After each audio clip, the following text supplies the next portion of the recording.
Hey, welcome to PBF, Politics But Funny, every Friday. That's our intro music from Lawrence Thomas right there. This is about speed comedy from the politics of the week. Keep it going, Lawrence. I like that little beatbox in there. That's that music from the previews of in the 70s in the movie theater. Is it? I like it. All right. So lots of stuff happens every week in politics. I think we need to hear the comedian's perspective on it all. So you're going to get some low production value, high volume of comedy today. I'm Dr. Dan. I write jokes about politics all week long at Rhetoric War. Go to rhetoricwarriors.com for some courses and doing good politics. But on Fridays, I just grab a fellow comedian and we shove our faces into the trough of jokes. We pig on some jokes. What do you think, Lawrence? You ready to pig some jokes? I'm ready. Got anything? Got any good jokes from the week that you thought of? No. Okay, great. Well, let's review the week real quick. All right, this is speed comedy. So Bernie memes, those came out this week, right? Yeah, right. With the mittens and everything. Man, if I knew, like, he made $1.5 million for Vermont charities for reselling his memes. Did you see I didn't know that? you could even resell a meme. Like, he was throwing them on T-shirts and selling them and giving all the money to charities. Sweet. Yeah, if I knew pictures of cranky old bastards were so valuable, I'd have brought a better camera to my last family reunion. Yeah. It's a great character. So Bernie memes were big this week. Everybody saw those. Also, Biden's watch. Yeah, see, I'm out of the loop. I've been what's going on with his watch? So this is why it's good on Fridays, because nobody follows the politics the way I do all week long. So because I write jokes about it. From late night comedy, I just got used to doing it and I like it. So I just continue to do it. So he was filmed in the New York, or there's a photograph in the New York Times about Biden's so populist, but he has a Rolex watch.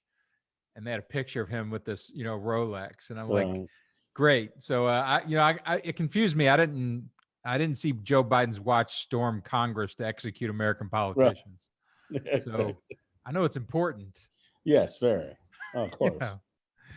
And now we're going to have to get Secret Service to protect his watch. How much is this going to cost us? I'm sure Trump is wearing a Casio. Probably, yeah, up his butt. I wonder what. Anyway, so speaking of Trump, Melania Trump opened a post First Lady office this week. So we're paying for all this. Like, Trump created his own thing of we're going to call this the post president's office or former president's office. What's hers at Pornhub or something? Huh? I said, what's hers at Pornhub? What is she? I don't know, but man, I bet you she's getting Rolexes right and left. Oh, yeah. Minority leader from the GOP, Kevin McCarthy, flew down to, this week into Mar-a-Lago. He was the first politician to go visit Trump at the palace. Apparently Trump was hurting for physical contact. That's what I think of those guys. I think they just get together and have like just all male, power white guy orgies. Yeah, well, I can just put that in your mind. That's my contribution to the GOP's future. It's hard enough to fucking get the pictures of Trump golfing from behind out of my face, out of my mind, without thinking of that. I think he makes him go in there and like give him a massage, like he's naked and they massage him. Like, he's got that kind of power these days. Oh, Lord. So that happened. AOC, poster girl. AOC told Ted Cruz no thanks when he jumped tried to murder me. You tried to murder me. You're not even my boyfriend. Other than that, I like you. But the whole murder thing. What's a little attempted murder between friends? Yeah. Who hasn't? Yeah, exactly. Tried to have somebody murdered that not even my girlfriend that you then want to hang out with. The QAnon poster girl for Congress, Marjorie Taylor Greene, had two things this week. Did you see that video of her harassing David Hogg? What the hell? Go after the kid who got, who survived a hail of bullets. Right. Was Baby Yoda not available to beat the crap out of him? Let me go after whoever's beloved. Right. Santa Claus, that son of a bitch. Yeah. Hey, look at that harp seal. Let's get it. That was hard to watch. And then she also had a video this week. I don't know if you saw it. She had a bunch of things this week. She's kind of become the replacement to Trump. Yeah. For like crazy, hateable, shit. She called members of Congress retarded. And then she said in the video, she's like, I know it's a tough word, but they really are retarded. I'm like, I'm not worried about them being you using the word retarded. I'm worried about you being retarded. Oh my God.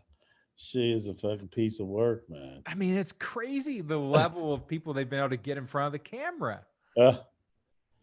She's nuts. But it's like a great sitcom character, right? Oh, so I mean, it's exactly like what this is.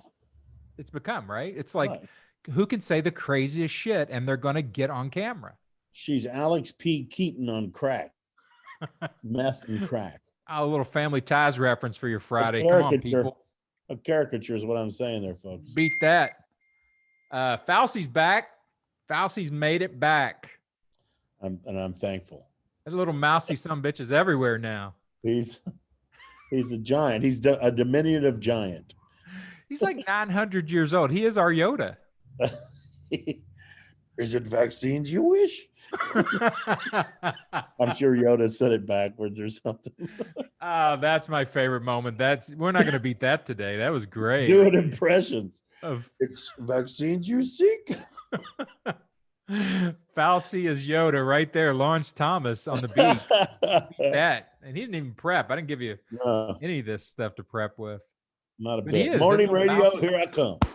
That little mousy guy, like finally he's like getting on everything. Like he's just showing up everywhere. It's like I think I saw him at my, knocking on my back door and saying, "Hey, how's your cough?" Hey, do you buy candy bars?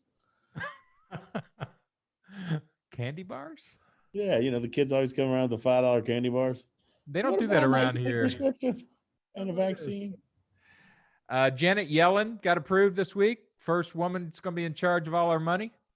There you go. At the Fed. You feel good about that, Lawrence? Yes, because I've studied up about her a lot. And she kind of look like Bella Abzug. Is that the one? Kind of. I think I saw her picture. Yeah, she's white-haired, little lady, made $800,000 for a speech. Like she made $7 million last year, I think, giving speeches, talks at corporations, and people were like, "She's corrupt. We shouldn't have her in charge of anything." I'm like, she should be in charge of everything. Yeah, exactly. She's everybody the type of go-getter I'm looking for. That's exactly the advice I want. Yeah, like I want the advice of how do I get a $800,000 speaking gig? How'd you do that? I guess you got to know something. Reddit and GameStop. Like, have you followed any of that? Yeah, I'm trying to. I don't quite understand it, but I like it. I like it's a little crazy. Yeah, it's nuts. I don't understand this. The going short. So the big boys are betting this company's going to go. It's going to tank. And the Reddit guys got aware of it, and apparently it's also Wall Street guys in that Reddit stuff. Right. And they're like, hey, if we just keep the price really high, they're never going to be able to, sell this or buy it back, and we'll make all the money. And so, they got in the way in between, the rich guys and their money. Yeah, like the owner of the Mets is going to lose like $2 billion or something. Yeah, we'll see what happens here. Like when you actually let the people get in there and steal some rich people's money. Yeah, doesn't go that well. That's why it's called Robin Hood and why they shut it down. Yeah, and I've heard some stuff about that's not really what's happening. It's kind of like that became the cover story. Like it's more Wall Street guys who have figured out how to game Reddits to get money from other Wall Street guys. So we'll see what happens with it, but it's pretty fun to watch. Yeah, interesting. I wish I was smart. I didn't understand it either. I just read a Twitter thread. Now I act like I know what I'm talking about. So here's some jokes from the week, just random jokes. Did you watch the football playoffs this weekend, Lawrence? No, I did not. I was working.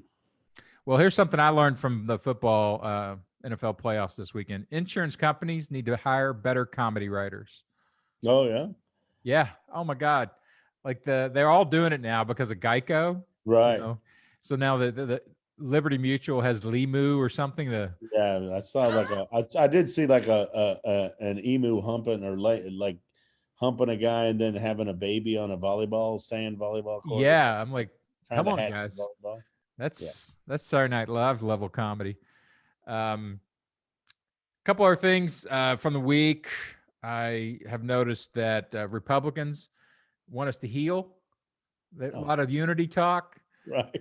I think it's more like Sieg heal. Exactly. Sieg heal. Sieg heal. Sieg heal. Yeah. This is the people that said from the idiot from Kentucky, Mitch McConnell, our main objective is to not let Obama pass anything. And now they're, they act like the Democrats invented division. When actually, you got to give it to the Republicans. They have no ethics whatsoever about lying. Like they will lie to get advantage no matter what. Right. And it's almost admirable how good they are at it. It's like Rand Paul this week. I don't know if you saw this video. Was taking on climate scientists by saying, isn't this about the Earth's tilting on its axis every 100,000 years? How come it's not that? And I'm like, well, have you been around watching? Is that your deal, Rand Paul, for the last 100,000 years? You little curly-haired weirdo. And it's basically he's sitting up there going, hey, explain to me why my stupidity can't be added into your science. Yeah, exactly. We can't throw a little of this in there? Come on. Why is your science so good and my stupidity not good enough to be in there with your science? I think it's clearly discrimination. You also had this week, we had the Russians, have dumped a lot of stuff into the system. Like Biden's actually taking on the Russians. Yeah. We got a 78-year-old guy going head to head with the Politburo. How's he going to look on a horse next to Putin? Holy shit. Yeah, that's when we'll know we've got somewhere, right? When Biden's riding around shirtless on a horse. It's like two of the horsemen, pestilence and war, riding together. Holy shit, look at that guy. Oh, my God. So I like to pull some jokes out of Twitter every week. Like I follow some people on Twitter. They're not comedy writers, not pro comedy writers for the most part that I know of at least, but they're just great writers. They say funny stuff all the time. So I'm gonna hit some of these and tell you what their Twitter handle is, so that you can go follow them, and then I'll put it in the show notes, and then I will tell these people that I used their joke, and if they don't like it, then I don't know, apologize. But it is amazing to me how, like, as a comedy writer, how many good writers there are out there, on Twitter. So this guy, Vandemic3, that's his Vandemic3. He tweeted, "You got to be a brave son of a bitch to eat a Popeye's biscuit with nothing to drink within 6 inches reach." You can kill somebody with a Popeye's biscuit, man. I've never had it. Oh my God. It's like, how you have to butter a biscuit anyway to make it, semi-edible. For most people, like they bake it so long, it's so dry. Just dry, just a hot. That Popeye stuff, man, they don't give it to you with any butter. You're taking your life in your mouth. This one came from Lane Changed. She still can't get over the fact that Mr. and Mrs. Roberts thought oral would make a great name for their new baby boy. That's funny. Right? That's a solid joke. That's a good joke, man. I don't know if she's pro or not, but that's a pro level joke. And this one I like from Dot at CDI, or Doc at CDI. That says Tinder's for rookies. You should go to Facebook Marketplace and search for wedding dresses. It'll show you all the recently divorced women in your area. And from there, you can filter by size. That's hilarious. Good jokes, man. Yeah, man, that's a good joke. So follow those guys. Go in the show notes, pull them out, and follow them up. And last thing, I got a big question of the week. Always like, here's my question: is why does covering the basics of life in America, which every other developed country can easily do, why does it seem like rabid socialism to Americans? I mean, it's just covering the basics, isn't it? What do you mean you want to be $15 an hour? Are you crazy? What are you, Bezos and me? Wow. That added, And so I'm just so tired of hearing the socialism. That's not socialism. No, I told my cousin, I was arguing with her, and I was like, hey man, your dad was a cop. That's socialism. You're taking money for, military socialism. And then she got all mad at me. This is one of the reasons I got off Facebook for a while. And I go, well, did you take that stimulus check? She goes, I worked hard. That's my no. Yeah, everybody takes socialism when it's working for them, man. Farm socialism. Nobody's ever sending that back. Like, basically, we're a corporate socialist democracy. Clive and Bundy. Let me graze my cows on government land for free, and then I'm going to take over a building because it's crazy, but it's just the basics. I mean, that you can get health care, you can have a place to live, and you can have a basic income. Yeah. That's not like, living high on the hog. Why is it so weird in America that's like, wow, we can't do that? We're not even talking about giving you like a Yugo or a 78 Chevette. We're just talking about you being able to eat and not have to worry about going to the doctor. Yeah. And it's like, that's crazy. They don't want to work. Well, actually, they're working like 10 jobs. Yeah. I mean, come on. Who's not working in this country? Who's just sitting around going, I get by. Yeah. So anyway, that's my thing for the week. I think covering the basics of life. Just remember that whenever somebody gives you the socialism or whatever, just hit them back with, I think we're just covering the basics. I think we'll be all right. All right, Lawrence, buddy. That's politics, but funny for the week. Cool, man. Minutes. Quick jokes. You got an outro? Outro music? Oh, outro music? Do do do do do do do. Anybody know what? Do do do do. I kind of remember that. Yeah. What's that from? The Match Game or something? My Three Sons. Oh, My Three Sons. Yeah. I like it. All right. Well, we'll see you next time again. Politics but funny. Everybody thank Lawrence Thomas. Do us a Yoda on the way out there, Lawrence. We will see you next week, my friend. That's terrible. That's great.